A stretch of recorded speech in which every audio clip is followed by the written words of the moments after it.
Verificarea condițiilor de montaj.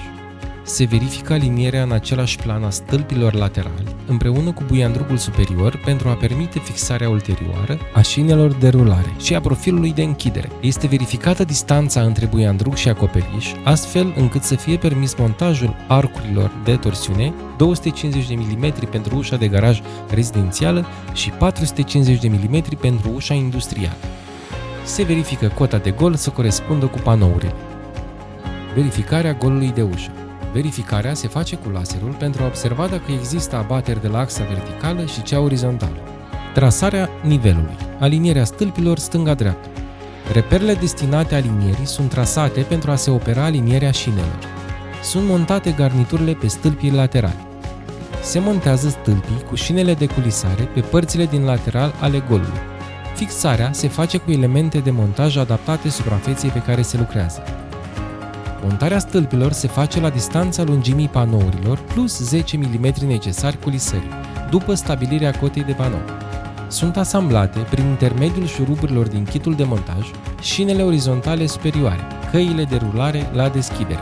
Atenție ca asamblarea să se facă pentru a permite o trecere ușoară a rolelor de culisare. Asamblarea sistemelor de echilibrare, suporții pentru arcuri, suporții pentru axul tamburilor și montarea acestora la nivel se face prin fixarea în șuruburi sau șuruburi pentru beton, soluțiile de fixare fiind alese în funcție de suprafața de fixare. În cazul în care bara de fixare și acționare a tamburilor este din două bucăți, acestea se îmbină prin intermediul elementului de cuplare. Atenție! Tamburii pe care se fixează șufele sunt construiți diferit, pentru partea stângă și pentru partea dreaptă.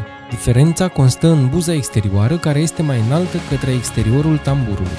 Ruperile de arc stânga-dreapta se montează la o distanță de minim 200 de mm una față de cealaltă. După măsurarea diagonalelor și ajustarea lor, se rigidizează cu profilele din dotarea kitului. Pentru măsurarea diagonalelor, recomandăm trasarea la sol a punctelor corespondente șinelor de culisare și măsurarea pe sol a diagonalelor.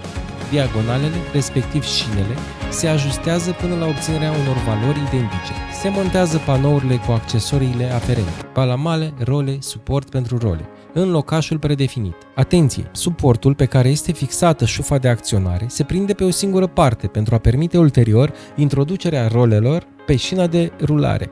După montarea accesoriilor pe toate panourile, acestea se suprapun unul câte unul având în vedere alinierea lateralelor și alinierea unei eventuale uși pietonale. Se fixează și suportul pentru acționarea șufei de pe partea restantă. Este fixată cremaliera cu ajutorul unui șurub de tip imbus. Bara pe care sunt fixați tamburii și arcurile de tracțiune se împânează cu pana strânsă de șurub, astfel încât rotirea independentă a tamburilor să nu mai fie posibilă. Se așează șufele pe tambur prin spatele rolelor de culisare și se fixează șufa pe tambur cu șurub sau imbus în funcție de tamburul livrat.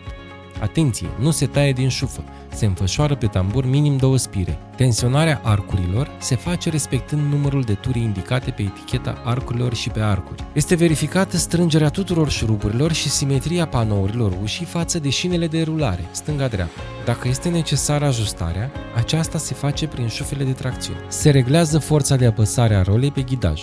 Reglajul tensiunii dintre rolă și șina de rulare se face prin deplasarea față-spate a suportului de rolă. Opritorul de cursă spate este montat și se verifică impulsul de revenire. În funcție de tipul de acționare, se montează motorul sau palanul pe partea convenită pentru acționarea ușii. Instalarea și programarea motorului se fac conform manualului. Este verificată deschiderea mecanică și electrică a ușii. Aceasta trebuie să se deschidă fără efort. Pentru variantele cu acționare electrică se verifică decuplarea mecanică destinată situațiilor de urgență. Înaintea punerii în funcțiune se verifică toate componentele care pun în funcțiune ușa și se ung rolele.